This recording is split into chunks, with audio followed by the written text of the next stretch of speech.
Okay, ji, Assalamu alaikum and welcome to this orientation session for our essay writing crash course. Before we start, I wanted to clear out a few things.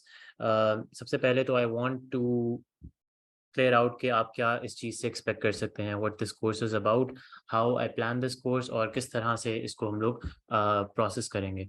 Basically, जो essay writing crash course है इसके पीछे जो rationale रहा है मेरा शुरू से in my 3 years of teaching वो यही है कि students को ना सिर्फ techniques of essay writing सिखाई जाएं बल्कि उनको इनफ प्रैक्टिस करवाई जाए ताकि they are able to implement those techniques. तो मेरा जो रैशनल है ऐसे राइटिंग क्रैश कोर्स का, इसको क्रैश कोर्स इसलिए भी कहा जाता है क्योंकि it's like a 3 month rigorous exercise जो कि थोड़ा सा यू कैन से बाकी कोर्सेज से थोड़ा एक्सेलरेटेड है, लेकिन इट मोर और less covers most of the aspects that you wish to cover.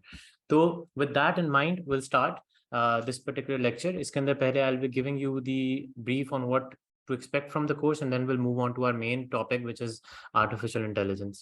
ठीक है, तो सबसे पहले most of you might know me as a commoner from 48 CTP. This is my DMC from the first attempt. As you can see, I scored 62 marks in my English essay exam. और ये मोर और less इसके अंदर काफ़ी students का ये होता है कि CSS एक लक की चीज़ है और वो सारा कुछ है, which is perfectly fine, which is correct to an extent. लेकिन there are some techniques, there are some ways where you can prepare और अपना जो फेलियर का चांस है वो मिनिमाइज कर सकते हैं। मैं हमेशा ये कहता हूँ कि आपने CSS में हमेशा इस तरह से तैयारी करनी है कि आप अपने फेलियर का चांस मिनिमाइज करें, क्योंकि that is what you're up against. 98% लोग फेल करते हैं, तो that is the thing that should be in your mind कि आपने अपना जो फेलियर का चांस है वो मिनिमाइज करना है। सो that is what I have always focused on, और यही चीज़ मैं अपने स्टूडेंट्स को भी सिखाता हूँ। माशाल्लाह से मेरे पिछले दोनों सालों में जब से मैंने पढ़ाना शुरू किया है, there have been a considerable number of people who have cleared the exam who are now part of active service. So I find that to be something that that's very encouraging for me as well. तो सबसे पहले मैं आपको rational बता देता हूँ कि इस कोर्स का हम लोग किस तरह से चलेंगे। तो ये एक स्क्रीनशॉट है, if you were able to go through the videos that I sent you, के उनको आप देख लीजिएगा बिफोर स्टार्टिंग द कोर्स। तो उसके अंदर इट्स इंपॉर्टेंट टू अंडरस्टैंड कि what the CSS essay demands from you। ठीक है, कुछ लोग सीधा they dive into writing essays, they dive into making outlines and doing research and then writing essays, but there is a method to this madness, there is a method to this madness। कुछ techniques है जिनका आपको पता होना चाहिए जो कि काफ़ी इंपॉर्टेंट है। ठीक है, तो इसके अंदर 3 मेजर चीज़ें हैं जो कि यूजुअली इंग्लिश एसे से एक्सपेक्ट की जाती हैं। एक तो ये है कि आपका comprehensive and research based knowledge हो, कि आपके पास अच्छी अंडरस्टैंडिंग हो of the topic that you have chosen to write on. उसके बाद आपकी आर्टिकुलेशन और एक्सप्रेशन हो, आपकी अच्छी राइटिंग स्टाइल हो, आपका जो एक्सप्रेशन है वो अच्छा हो, आप अपने आप को सही से एक्सप्रेस कर सकें, जो आप सोच रहे हैं उनको वर्ड्स में आप ला सकें। तो this is the second thing that's important. And third, which is often overlooked, is the technical treatment. And the technical treatment part is I think the most important, क्योंकि लोग अपनी अंग्रेजी भी काफ़ी अच्छी कर लेते हैं, लोग अपना जो काफ़ी रिसर्च करके भी आते हैं, लेकिन फिर भी वो ऐसे फेल कर जाते हैं क्योंकि जो टेक्निकल ट्रीटमेंट है ऑफ द ऐसे वो उसको ओवरलुक कर जाते हैं। आपको पता होना चाहिए कि एक आर्गुमेंटेटिव ऐसे की क्या रिक्वायरमेंट्स हैं, एक डिस्क्रिप्टिव ऐसे की क्या रिक्वायरमेंट है, एक लिटरेरी ऐसे की क्या रिक्वायरमेंट है, वो सारी चीज़ें हम लोग इस कोर्स के अंदर देखेंगे। तो before we move on to our lecture at hand जो कि artificial intelligence के ऊपर है, I would just wanted to go through some of the essentials of essay writing। तो आपको पता होना चाहिए कि एक एग्जामिनर आपके essay को जज कैसे करता है। जैसे कि मैंने कहा कि एक टेक्निकल ट्रीटमेंट वाला एस्पेक्ट बहुत इंपॉर्टेंट है। उसके अंदर आपको पता होना चाहिए कि essay के कंपोनेंट्स क्या हैं। There is the thesis, there is the outline, there is the introduction, the body paragraphs and then the conclusion. ठीक है, तो इस स्ट्रक्चर के ऊपर इस जो ब्रेकडाउन है that is very important to understand, क्योंकि एग्जामिनर जब आपके पास आपकी कॉपी खोलता है पेपर चेक करने के लिए, उसके पास 5000 कॉपीज आती हैं, 12,000 कॉपीज आती हैं, जिस तरह से डिवीजन होती है। तो वो जब कॉपी खोलता है तो उसके पास मोर और लेस 2-3 मिनट होते हैं आपका ऐसे को जज करने के लिए। वो पूरा ऐसे बैठ के नहीं पढ़ता। तो सबसे पहले आपकी थीसिस स्टेटमेंट देखता है कि आपने जो थीसिस स्टेटमेंट चूज की है क्या वो रेलेवेंट है, क्या वो क्लियर है, क्या वो जो टॉपिक गिवन है उसको टच करती है कि नहीं। अगर वही चीज़ आपकी नहीं टच करती तो आपको उधर ही फेल कर देता है। उसके बाद वो आपकी आउटलाइन देखता है कि आपका स्ट्रक्चर है आउटलाइन का कि नहीं, कि आपने सही से अपनी आउटलाइन को एक्सप्लेन किया है, सही से आपने चीज़ें कंपोनेंट्स डाले हैं जो कि एक ऐसे डिमांड करता है। और अगर वो चीज़ें मिसिंग है तो आपको दोबारा फेल कर देता है। फिर he reads through your introduction and conclusion, उसको आपके राइटिंग स्टाइल का पता चल जाता है, और फिर उसके बाद फाइनली वो बॉडी पैराग्राफ्स एक दो को बस सिफ्ट थ्रू करता है टू सी कि आपका लॉजिकल फ्लो ऑफ आइडियाज है, कि आपके राइटिंग के अंदर कोहेरेंस है। तो these are some of the ways that the examiner जजेस your essay. And I put this slide into this particular lecture because it's very important कि आपको पता हो कि आप एग्जामिनर की तरह जब तक सोचेंगे नहीं तब तक आप उसको कन्विंस नहीं कर सकते ऑन पासिंग यू, ठीक है। तो इट्स वेरी इंपॉर्टेंट कि you are able to convince the examiner. कुछ लोगों का ये होता है कि उनकी थीसिस स्टेटमेंट वीक होती है, लेकिन उन्होंने अपने बॉडी पैराग्राफ्स के अंदर बहुत अच्छी डिटेल्स रखी होती हैं, बहुत अच्छी केस स्टडीज रखी होती हैं, लेकिन फिर भी वो फेल कर जाते हैं। तो फिर उनको सोचते हैं कि क्या हुआ। असल मेन बात होती है कि आपने जो बेसिक्स हैं, जहाँ से एग्जामिनर आपकी बेसिक्स को स्टार्ट करता है, वही पूरी नहीं की होती। तो इट्स इंपॉर्टेंट कि आप उन सब कॉम्पोनेंट्स को अपने जहन में रखें। तो ये सारी बात करते हुए I will just quickly go through this because I know कि most of you are here for the artificial intelligence वाला लेक्चर। तो उसी चीज़ को देखते हुए कि हम लोग ऐसे फनल अप्रोच को इनकॉर्पोरेट करते हैं when we are doing the learning phase, जिसके अंदर we start with the thesis statement, एक separate lecture on each of this component होता है। थीसिस स्टेटमेंट को देखते हैं कि वो क्या है, your opinion on the topic, किस तरह से लिखी जाती है, उसकी एक असाइनमेंट होती है। फिर आउटलाइन का एक सेपरेट लेक्चर होता है, उसकी एक असाइनमेंट होती है। Introduction and conclusion, how you introduce and conclude the topic, क्या क्या अप्रोचेज होती हैं टू राइटिंग एन इंट्रोडक्शन, क्या आपकी हुक स्टेटमेंट क्या होती है, आपकी funnel approach to introduction writing क्या होती है, वो सारी चीजें। These are techniques that you should know because these are the techniques that would help you score better in the essay exam. साथ ही साथ बॉडी पैराग्राफ्स को देख लेते हैं कि आपके साइन पोस्ट क्या होते हैं, किस तरह से आप लॉजिकल कोहेरेंस लाते हैं अपने एसेस के अंदर। तो ये सारी चीजें are something that we cover in the learning phase, and then we move on to the जो आपकी होती है implementation phase, which is 8 to 10 weeks, जिसके अंदर हम लोग डिफरेंट टॉपिक्स के ऊपर जो कि रेलेवेंट हैं सीएसएस के लिए, उनके ऊपर हम लोग एसेज लिखते हैं, चाहे वो डेमोक्रेसी है, इकोनॉमी है, गवर्नेंस है, आपके सोशल इश्यूज हैं, उन सब के ऊपर, ठीक है। तो ये एक I think easy to understand breakdown है इस चीज का, कि आप पहले 2 से 3 वीक्स के अंदर, मतलब very smart short period of time, आप ऐसे राइटिंग टेक्निक सीख जाते हैं, ठीक है। और उसके बाद through out the next 8 to 10 weeks आप उन्हीं टेक्निक्स को प्रैक्टिकल इम्प्लीमेंटेशन उनकी देखते हैं इन डिफरेंट एसेज। तो हाउ दिस स्टार्ट्स और हाउ दिस एंड्स के हम लोग आपको फर्दर मैं आपको इसका बताऊंगा, लेकिन first we move on to what you're all here for, which is the topic that was put up on the WhatsApp group के कौन सा टॉपिक कवर होना चाहिए। उसके अंदर artificial intelligence and the future ahead was something that got unanimously voted। तो उसके ऊपर थोड़ा सा मैं आपके साथ डिस्कशन करना चाहता हूँ। This is a topic that we will be touching upon again once we're in the essay writing crash course, लेकिन इसके मैं आपको एक ब्रीफ डिटेल किस तरह से आप अपने आइडियाज को स्ट्रक्चर कर सकते हैं उसके ऊपर जाऊंगा। तो इट्स अ ब्रॉड टॉपिक। इसके अंदर मेरा, अगर मैं इसको फॉर एग्जांपल टारगेट कर रहा होता तो मेरी अंडरस्टैंडिंग इसके लिए ये होती कि आर्टिफिशियल इंटेलिजेंस का पहले तो आपको पता होना चाहिए क्या चीज़ है, ठीक है। इट्स इंपॉर्टेंट कि आपको उसकी जो डिटेल्स हैं, टेक्निकल डिटेल्स हैं, उसका ना पता हो, लेकिन आपको पता हो कि इसकी एक्चुअली आर्टिफिशियल इंटेलिजेंस है क्या चीज़, ठीक है। तो दैट इज़ वेरी इंपॉर्टेंट। उसके बाद मैं देख लेता इसके अंदर कि इसकी आपको प्रैक्टिकल एप्लीकेशंस कहाँ पे नजर आती हैं आर्टिफिशियल इंटेलिजेंस की, कहाँ कहाँ किस किस फील्ड के अंदर आर्टिफिशियल इंटेलिजेंस अभी इनकॉर्पोरेटेड है या फिर फ्यूचर में इनकॉर्पोरेट होगी, ठीक है। वो जो इनकॉर्पोरेशन हो रही है उसके हमें फवाइद क्या हैं, ठीक है, कि आपको क्या क्या फायदे उस चीज़ के नजर आते हैं आर्टिफिशियल इंटेलिजेंस के। फवाइद तो हम लोगों ने देख लिए, अब फ्यूचर की बात हो रही है तो you should be covering both aspects. Again this is argumentative ऐसे, तो इसके अंदर वो टेक्निक मैं आपको सिखाऊंगा। अभी के लिए I am just for the sake of argumentation मैं आपको बता रहा हूँ कि this is how you should structure ऐसे, कि आप आर्टिफिशियल इंटेलिजेंस की समझ पहले उसको शो करें कि आपको है, फिर आप बताएं कि आर्टिफिशियल इंटेलिजेंस की प्रैक्टिकल इम्प्लीकेशंस क्या हैं अभी के टाइम पे और फ्यूचर में क्या हो सकती हैं। उसके बाद आप उसको उसके प्रोज बताएं कि क्या क्या फवाइद हैं आर्टिफिशियल इंटेलिजेंस के, फिर आप उसको कॉन्स बताएं कि क्या क्या कॉन्स हैं आर्टिफिशियल इंटेलिजेंस के, किस तरह से इन कॉन्स को ओवरकम किया जा सकता है, and then we move on to the conclusion.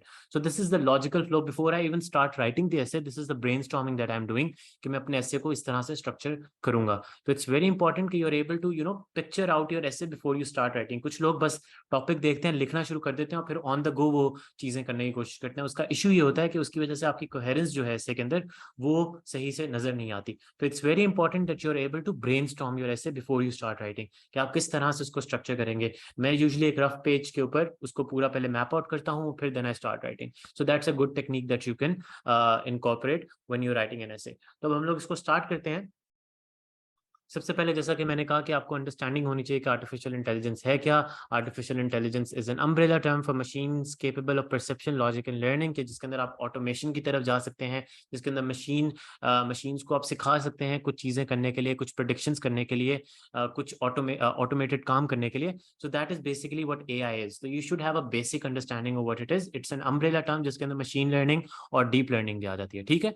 तो ये चीज़ आपको जब समझ आ जाएगी, फिर you move on to how आज के दौर में आपने देखा है कि एक एआई बूम आया हुआ है हमारी सोसाइटी के अंदर, चाहे वो चैट जीपीटी हो, चाहे वो जैस्पर हो, चाहे वो मिड जर्नी हो। तो आपको हर जगह एआई का एक बूम नजर आता है जहाँ पे एक काफ़ी इनकॉर्पोरेशन उसकी हो रही है प्रैक्टिकल फील्ड्स के अंदर। तो आप कुछ एग्जांपल्स उसकी दे सकते हैं कि एज अ कंटेक्चुअल पैराग्राफ कि किस तरह से एक एआई बूम एग्जिस्ट करता है इन द 21st सेंचुरी। फिर आप बता सकते हैं कि एप्लीकेशंस क्या हैं आर्टिफिशियल इंटेलिजेंस की इन रियल वर्ल्ड में। आपको इसकी application agriculture, chatbots, health care, video games, bank, smart cars, businesses, surveillance, travel, बहुत एक वाइड रेंजिंग है, कुछ एग्जॉस्टिव लिस्ट नहीं है, इसके अंदर और भी एडिशंस ऑब्वियसली होती हैं। एजुकेशन के अंदर फॉर एग्जांपल आपको नजर आती है, लेकिन these are some of the areas जिसके अंदर आर्टिफिशियल इंटेलिजेंस करंटली एप्लीकेशन उसकी हो रही है, और फ्यूचर के अंदर भी देयर आर एवेन्यूज जहाँ पे इसके अंदर फर्दर एक्सप्लोरेशन इसके एप्लीकेशन की होगी। तो आपने उसको एक कॉन्टेक्स्ट दे दिया कि artificial intelligence is here to stay for the future, ठीक है। आप फिर इसके अंदर देखें, अब एक ऐसे टॉपिक के ना काफी डायमेंशन आ सकती हैं। फॉर एग्जांपल अगर आपने एआई को पढ़ लिया है, you should be able to understand कि और किस किस डायमेंशन से आ सकते हैं। आपको पूछा जा सकता है इन दी ऐसे कि एआई की हेल्थ केयर के फ्यूचर के लिए क्या प्रोस्पेक्ट्स हैं, या फिर आपको पूछा जा सकता है एजुकेशन के लिए क्या प्रोस्पेक्ट्स हैं। तो ये जो एक एक एप्लीकेशन मैंने दी है, मैं आपको आई वुड हाईली इंकरेज कि you do that research yourself कि एआई कहाँ कहाँ पे किस तरह से एप्लीकेशन उसकी नजर आती है। फॉर एग्जांपल मैंने एक एग्जांपल आपकी दे दी है, role of AI in health care, ठीक है। जो आर्टिफिशियल इंटेलिजेंस है वो हेल्थ केयर के अंदर हमें किस तरह से हेल्प आउट कर रही है और फ्यूचर में कर सकती है, वो ये है कि it helps out in early detection of elements. आपको बीमारियों का जल्दी से पता चल जाता है पहले ही, आपकी डिसीजन मेकिंग को तेज करती है, आपकी ट्रीटमेंट में हेल्प करती है। रोबोटिक सर्जरीज का आपने सुना होगा, वो चीज़ है। आपको एसोसिएटेड केयर देती है, आपको वेरेबल्स के एलिमेंट के साथ अपनी हेल्थ को चेक कर सकते हैं। जैसे फॉर एग्जांपल लोग अपना on the go blood pressure check कर सकते हैं, that is an AI technology. तो these are some of the ways that AI is helping out in health care. So you see इसकी प्रैक्टिकल एप्लीकेशन बहुत ज़्यादा है, and for the future it holds great promise. So अभी तक आपको देख रहे हैं कि आप एग्जामिनर का माइंड बना रहे हो किस तरह से एक एआई जो है वो फ्यूचर के अंदर has a lot of potential.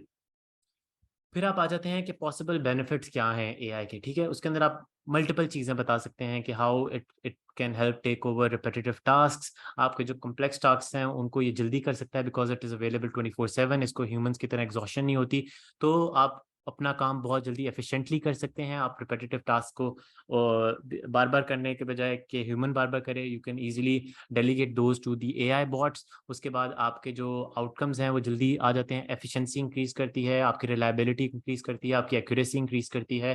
Hazardous environments के अंदर आप इसको इनकॉर्पोरेट कर सकते हैं ताकि ह्यूमन लाइफ्स को बचाया जा सके, और जो है वो they are generally more consistent and reliable than human being. तो these are some of the possible benefits, again these are not an exhaustive list. इस पर्टिकुलर लेक्चर का मतलब ये नहीं था कि मैं आपको सारा कंटेंट दे दूं। इस पर्टिकुलर लेक्चर का मतलब ये था, मकसद ये था कि मैं आपको बेसिकली सोचना सिखाऊं कि किस तरह से जब आप एक ऐसे लिख रहे होते हैं उसके बारे में आप सोचेंगे, ठीक है। तो आपने पॉसिबल बेनिफिट्स बता दिए एआई के। उसके बाद जैसे कि मैंने कहा था कि मेरे ब्रेनस्टॉर्मिंग जो मैंने की, उसके बाद मैं उसके कॉन्स को भी टच करूंगा, ठीक है। कि एक इसकी हाई कॉस्ट ऑफ क्रिएशन है, ये इंक्रीज अनएम्प्लॉयमेंट का इशू है, इसके अंदर लैकिंग क्रिएटिविटी है बिकॉज रिपेटिटिव टास्क करती है, इंप्रूवमेंट नहीं आएगी क्योंकि रिपेटिटिव टास्क करती है, और नो ह्यूमन रेप्लिकेशन है। अब आपने इसका अभी तक अगर आप देखें तो हम लोगों ने एआई के बारे में बता दिया एग्जामिनर को, हम लोगों ने उसकी प्रैक्टिकल एप्लीकेशंस बता दी एग्जामिनर को, हम लोगों ने उसको बेनिफिट्स बता दिए। फिर हम लोग बेनिफिट्स पे नहीं रुके, हम लोगों ने काउंटर आर्ग्यूमेंट भी दिया जिसके अंदर हम लोगों ने उसके कॉन्स भी बता दिए, ठीक है। अब कॉन्स बता दिए तो अब हम लोगों ने उसको बता दिया कि इसके कुछ नुकसानात भी हैं। अब इधर एक टेक्निक आ जाती है which is again that I will be teaching in detail in the essay writing crash course. वो है थीसिस, एंटीथीसिस और सिंथेसिस की टेक्निक, जिसको आप इनकॉर्पोरेट करते हैं for strengthening your arguments, ठीक है। It's a very important technique. It's something that helps to amplify your arguments, it helps to amplify your technique on how you can convince the examiner. तो उस वजह से it's an important technique to have. तो आप इसकी practical application देखेंगे, आपने पहले एक थीसिस दे दी कि उसके पॉसिबल बेनिफिट्स हैं, आपने फिर कुछ उसकी एंटी थीसिस दी कि उसके कुछ नुकसानात भी हैं, फिर जो आप उसकी सिंथेसिस देंगे वो आप बताएंगे किस तरह से आप उसके नुकसानात को बेसिकली ओवरकम कर सकते हैं। तो फॉर एग्जाम्पल अगर हाई कॉस्ट ऑफ क्रिएशन है तो आप कहेंगे कि हाँ इनिशियली आपको उसको जब आप डिप्लॉय करते हैं तो हाई कॉस्ट है, लेकिन it can save you a lot of money.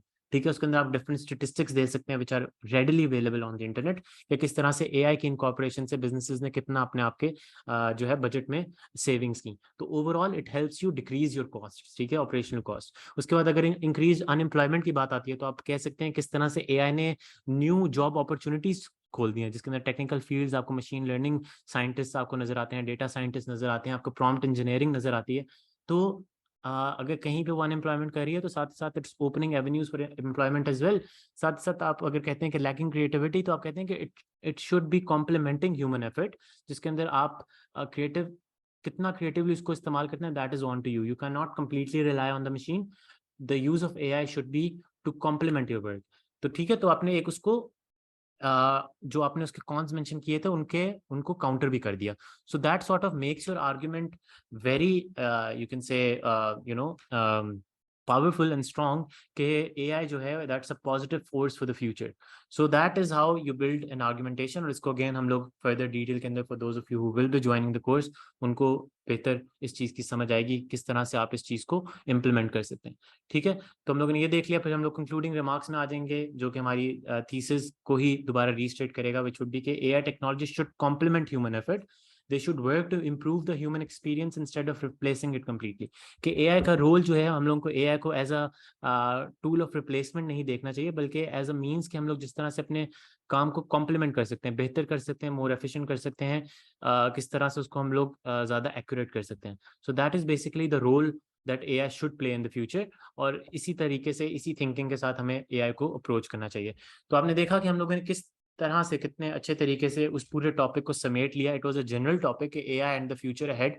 आपने ये कहा कि एआई का जो आपकी थीसिस है वो ये है कि एआई का एक पॉजिटिव फ्यूचर है, पॉजिटिव आउटलुक है फ्यूचर के लिए। आपने सबसे पहले स्टार्ट किया कि एआई क्या है, आपने उसकी प्रैक्टिकल एप्लीकेशंस बताई, आपने उसको शो किया एग्जामिनर को कि इसकी प्रैक्टिकल एप्लीकेशन अभी भी एग्जिस्ट करती है, फ्यूचर में इसकी प्रैक्टिकल एप्लीकेशन की पोटेंशियल बहुत ज़्यादा है। ठीक है, तो एक पॉजिटिव आउटलुक आपने उधर से दे दिया। फिर आपने उसकी पॉजिटिव्स का बता दिया कि एआई के पॉजिटिव्स क्या हैं। फिर आपने बता दिया कि कुछ नेगेटिव्स भी हैं जो एआई के साथ एसोसिएटेड हैं। फिर आपने उन नेगेटिव्स को भी निगेट किया कि किस तरह से इन नेगेटिव्स को भी एक पॉजिटिव लाइट में देखा जा सकता है, and then you concluded your essay. तो एक होलिस्टिकली आपने एआई के टॉपिक को कवर करके एग्जामिनर को बता दिया।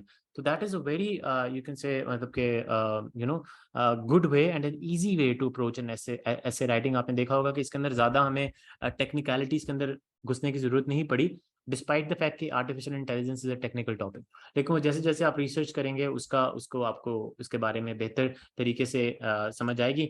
अब जैसे फॉर एग्जांपल अगर मैं आपको ये टॉपिक आपके उसमें भी दूंगा with a different topics sentence of course, तो ये एक मैं आपके साथ स्नीक पीक शेयर करना चाहता था, how topics are assigned and then evaluated. तो मैं आपको एक टॉपिक देता हूँ, उसके अंदर मैं आपको बता देता हूँ कि आपने क्या डायमेंशंस जो हैं उनको कंसिडर करना है, और फिर मैं आपको साथ यूजफुल लिंक्स दे देता हूँ जहाँ से आपको स्टेटिस्टिक्स और इस तरह की चीज़ें मिल जाती हैं। फिर हमारा एक लेक्चर होता है जिसके अंदर we briefly go over the topic itself and then we move on to writing the topic. तो एक हफ्ते के अंदर हम लोग एक ऐसे लिखते हैं, that is the aim that we go for. पहले 2 वीक्स के अंदर we go through the learning phase, जिसके अंदर हम लोग थीसिस आउटलाइन वो सारी चीज़ें देख लेते हैं। फिर then we move on to the practical application of things, जिसके अंदर आपको टॉपिक असाइन किया जाता है, उसकी यूजफुल लिंक्स दिए जाते हैं, उसके ऊपर थिंकिंग मटेरियल दिया जाता है, और फिर उसके बाद उसके ऊपर आपको फीडबैक मिलता है which is again very detailed, जिसके अंदर आपका जो मैंने पहले बताया था कि 3 कंपोनेंट्स हैं, आप किस तरह से आपका एक्सप्रेशन कैसा है, आपका नॉलेज बेस कैसा है, और आपकी टेक्निकल ट्रीटमेंट कैसी है। तो उनकी बेसिस के ऊपर आपका जजमेंट होती है, आपको डिटेल्ड फीडबैक मिलता है on each of the essay that you submit. So that is basically what the crash course is about. I hope कि artificial intelligence का lecture was also useful for you. You got some understanding कि किस तरह से आपको एक essay को approach करना चाहिए, brainstorming से लेकर execution तक. So ये चीज़ें हैं that you will further perfect as you go along. These are some of the testimonials that highlight how positive this course has been for students, and I hope to continue improving on that. तो I hope to see you to see most of you in the course. एक जो चीज़ है वो ये है कि मैं multiple batches नहीं करता। ये नहीं होता कि मेरे 4, 5, 6 बैचेस चल रहे होते हैं, क्योंकि I try to keep my batches very small, ताकि मैं इंडिविजुअल अटेंशन बच्चों को दे सकूं। तो मैं मोर और लेस 15 स्टूडेंट्स मैक्सिमम अपनी क्लास में रखता हूं, और ज़्यादा से ज़्यादा भी जो होते हैं तो 2 बैचेस होते हैं मेरे एक CSS साइकिल के अंदर।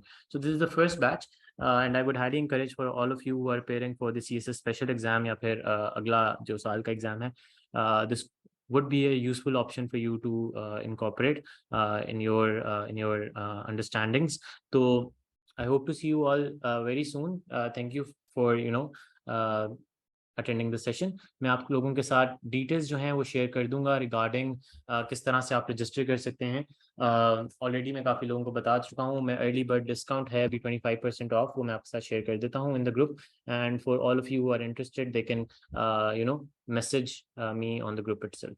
फी स्ट्रक्चर मैं आप सबके साथ कर देता हूँ, पर ऐसे का चार्ज कुछ नहीं होता, इट्स ओवरऑल कोर्स, वो उस हवाले से होता है। और ऑथेंटिक मटेरियल मैं आपको साथ साथ इसके प्रोवाइड करूंगा, सब चीज़ों के साथ आपको फैक्ट बुक प्रोवाइड की जाएगी जिसके अंदर सारी स्टेटिस्टिक्स होंगी which will be useful for you and other essays as well. आपके साथ कोटेशंस शेयर की जाएंगी, तो वो सारी चीज़ें would be very helpful for you. और साथ ही साथ मैं ये भी बताता चलूँ कि all of these lectures will be recorded, और they will be shared in a private Facebook group that we will be creating. तो आप लोग जो परहैप्स उस टाइम पे अवेलेबल नहीं होंगे, उनके पास फिर भी ये ऑप्शन होगा किसी भी टाइम जाकर जो उस दिन का लेक्चर है वो देख सकते हैं। तो it's sort of helps you with the flexible timing. Online sessions की यही फायदा होता है कि you have the flexibility of timing, specially if you working साथ साथ। तो that is something that is another feature of the course. तो अभी के लिए I take your leave. I hope the session was useful for you guys, and if you have any questions you can message me on the WhatsApp group and in the WhatsApp chat। और course की duration again 3 months है, about 12 to 13 weeks। वो सारा breakdown मैंने आपको दे दिया। ये भी मैं जिन्होंने लेट ज्वाइन किया उनके लिए मैं यूट्यूब के ऊपर भी अपलोड कर दूंगा, ठीक है। तो I hope you see you guys soon and thank you so much for joining in. अपना ख्याल रखिएगा। अल्लाह हाफिज़।